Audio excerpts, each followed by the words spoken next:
네, 이번 추석 연휴는 열흘이나 되는 만큼 해외여행 가는 분들도 눈에 띄게 늘었는데요. 인천공항을 통해 해외로 나가는 사람이 역대 명절 연휴 중 최다를 기록할 것으로 전망되기도 했습니다. 네, 반면 차례를 지내는 집은 지난해보다 줄어들 것으로 조사됐는데요. 차례상에 올리는 음식도 간소화하거나 집안 특성에 따라 선호하는 다른 음식으로 대체하는 가정이 늘고 있다고 합니다.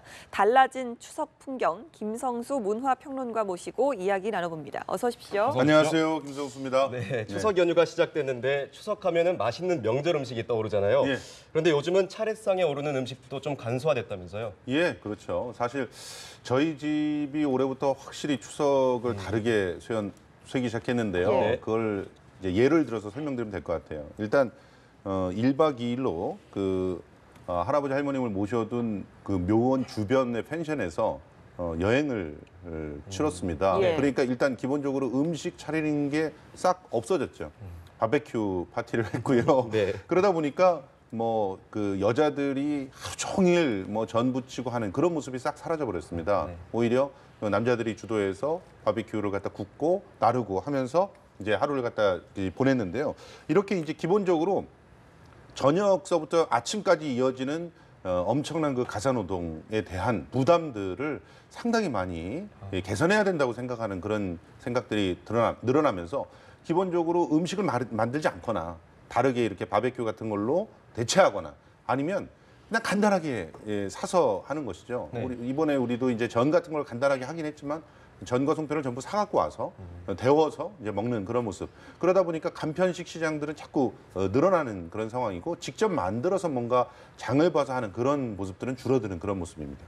예, 일단 가사노동이 줄어들었다는 게 큰 차이점인 것 같은데요. 여기에 또 차례를 지내는 집도 평소보다 많이 줄었다고 들었거든요. 예, 일단 여행을 가니까 차례는 뭐 꿈도 꾸지 못하는 거죠. 예. 네. 묘소에 가서 가볍게 그냥 그날 아침을 갖다 보내는 그런 정도로 끝나는 겁니다. 그러니까 예. 차례상 자체가 사라지다 보니까 차례를 중심으로 놓고 했던 모든 명분이 사라지죠.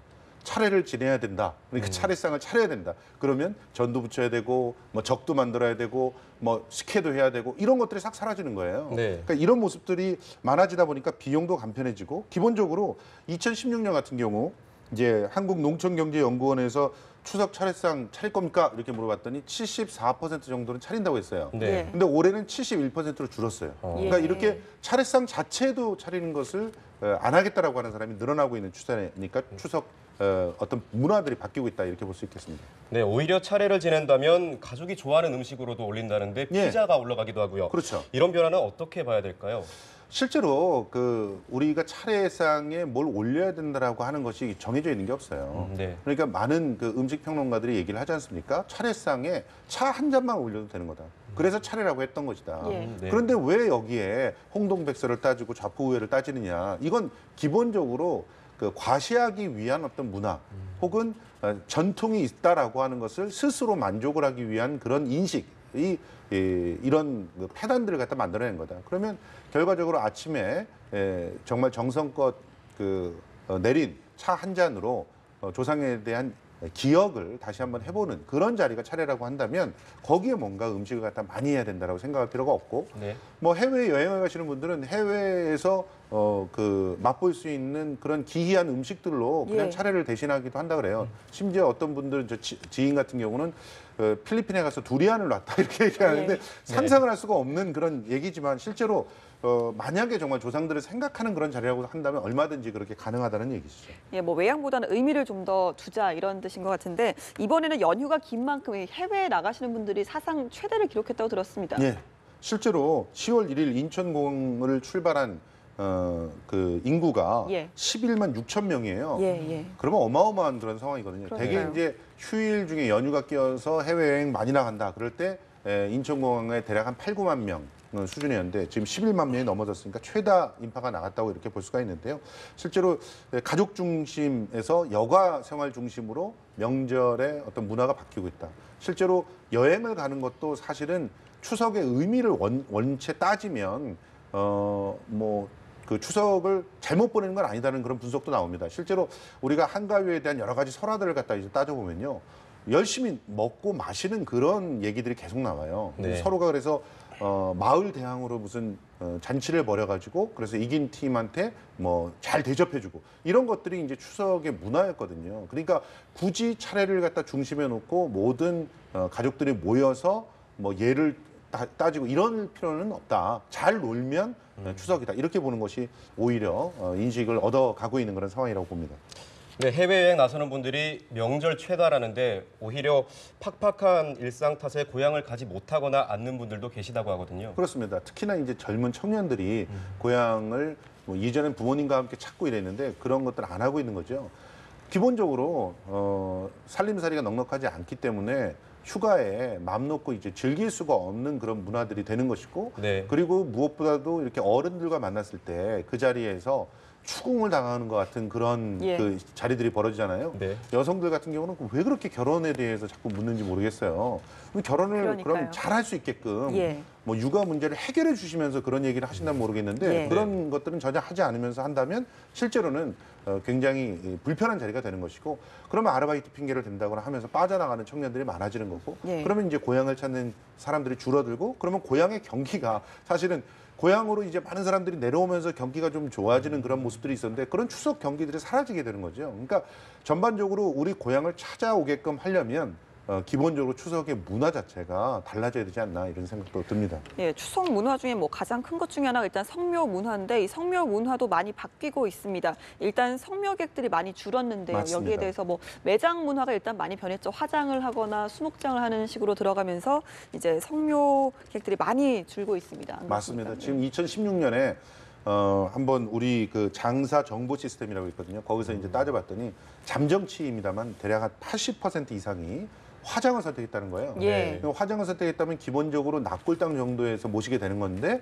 그 앞에서 뭐 상을 차리고 이러기가 굉장히 그렇죠. 예, 뭐 가능하지가 않죠. 그러다 보니까 이제 묘소에 찾아가서 거기서 그 차례를 갖다 지낸다거나 뭐 거기서 뭔가를 한다든가 하는 문화들이 자연스럽게 사라지는 것이죠. 수목장 같은 경우도 그러기가 굉장히 여의치 않은 그런 상황들이 되니까 네. 장묘 문화가 우리 추석 문화를 바꾸는데 굉장히 큰 역할을 하고 있다 이렇게 보고 있습니다. 앞으로는 화장이나 이런 형태들이 더 늘어날 거라고 보기 때문에 네. 더욱더 묘소 중심으로 뭔가를 하는 그런 문화들은 사라질 거라고 생각하고요. 저희 집 같은 경우도 이번에는 이제 묘소에 갔는데 조금 지나면 이제 할아버지 할머니 묘소를 낙골당으로 모시게 되거든요. 이제 보통 공동 묘원에서는 그런 식으로 몇 년 이상 지나게 되면 낙골당으로 옮기게 되거든요. 예. 그렇게 되면 굳이 묘소를 찾을까? 그런 문화도 저희 집에서도 사라질 것 같습니다. 그렇게 된다면 일단 기본적으로 다른 형태로 추석을 갖다 고민하게 되지 않을까 생각을 합니다. 네, 매장 문화가 변하는 만큼 명절에 성묘객으로 붐빈다는 말도 옛말이 된 것 같은데요. 그렇습니다. 이렇게 성묘 문화가 많이 변한 것 같은데 어떻습니까? 성묘에 대한 인식이 달라지는 거죠. 조상을 기억한다는 것이 굳이 묘에 찾아가서 벌초하고 뭐 하면 이런 것들이 아니다. 그러다가 이제 벌에 쏘이고 하는 그런 사고들이 나고 또 벌초하다 보면 또 사고들이 굉장히 많이 나는데 그런 것보다는 차라리 이제 조상님들을 기억할 수 있는 다른 행사로 가지는 게 어떠냐. 실제로 최근 들어서 그 성묘를 하지 않고 대신 여행을 가는 그런 형태들은 아침에 일어나서 아침 식사를 나누면서 할머니 할아버님에 대한 좋은 기억들을 이야기하기 뭐 이런 식으로 그 오히려 조상에 대한 기억 문화를 바꾸는 그런 모습들이 많이 보이거든요. 네. 가족끼리 사실은 요즘에 그 가족 공동체들이 만나지 못하고 또 복잡 다단한 상태에서 관계가 끊어지면서 사실 모이기만 한 싸움이 벌어지는 경우도 많거든요. 그럴 때 차라리 조상을 생각하면서 마음속에 응어리들을 갖다 털어놓는 그런 기회로 삼는 아침을 그렇게 맞는 일들도 많아지고 있습니다. 그러다 보면 자연스럽게 성묘라고 하는 것보다는 조상이 우리한테 어떤 의미인가를 생각하고 나누는 그런 아침으로 바뀌지 않을까 이렇게 생각이 됩니다. 예, 뭐 성묘하면 아무래도 설보다는 추석이 날씨가 좋으니까 벌초 많이 가셨는데 네. 뭐 요즘은 벌초 대행 서비스, 도우미 서비스 이런 것들이 맞습니다. 증가하고 있다고요. 그렇습니다. 실제로 이제 성묘를 그 책임질 수 있는 가족 구성원 자체가 만들어지지 않는 경우가 많아요. 네. 이제 저희 집 같은 경우를 계속 예를 들어서 이제 설명을 드리는데 보통 이제 이렇게 벌초를 많이 가는 그런 문화들이 있으려면 종중이 있고 종중에 이제 모시는 그런 종묘가 있고 뭐 그러면서 거기에 가가지고 벌초를 하고 이런 문화들이 많았잖아요.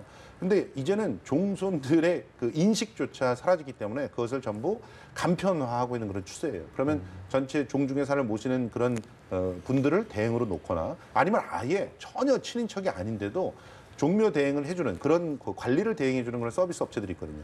거기를 대신 해가지고 그 서비스 업체가 모든 무덤들을 관리를 다 해주는 것이죠. 그리고 그 관리된 것들을 사진이나 모바일로 이제 받아서 확인하고 직접 가서 보기도 하지만 이제 그런 걸로 확인하는 그런 모습들이 많아지고 있는데, 그러니까 기본적으로 바쁜 일상 속에서 내가 굳이 뭔가 직접 가가지고 한다라는 그런 부담들을 조금 벗어나셔서 네. 서로가 합리적으로 가족이 이 지혜를 짜내서 이런 모든 것들을 갖다 한다면 갈등이 많이 줄어들지 않을까 이런 생각들이 좀 듭니다.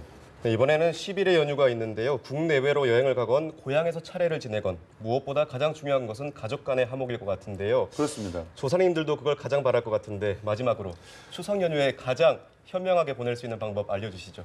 그 공자님께서 그 벼슬에 처음 나서서 제일 먼저 한 일이 뭐냐면 이런 제사와 관련돼 있는 예법을 이렇게 정리를 해줬어요. 그 정리를 해준 이유가 조상을 잘 모시자 그래서 한 게 아니에요. 이 조상 모시는 것 때문에 너무 갈등이 심한 거예요. 뭐 그 낭비도 많고. 그러니까 그거를 간소화시켰어요. 그러다 보니까 모든 문제가 사라지고 오히려 화목하게 행복이 찾아왔다는 그런 얘기들이 있는데요. 제일 중요한 것은 가족끼리의 갈등이 없는 것입니다. 그거를 중심에 놓고 추석 문화를 바꿨으면 좋겠습니다. 예, 뭐 이제 아직도 연휴가 일주일 가량 남았는데요. 뭐 성묘 문화가 변하고 추석 풍경이 변해도 무엇보다 중요한 건 가족과 함께 행복한 시간을 보내는 거겠죠. 네, 그렇습니다. 모두 일주일 남은 연휴 더욱더 똑똑하고 지혜롭게 보낼 수 있도록 노력을 좀 해야겠습니다. 오늘 그렇습니다. 말씀 고맙습니다. 고맙습니다.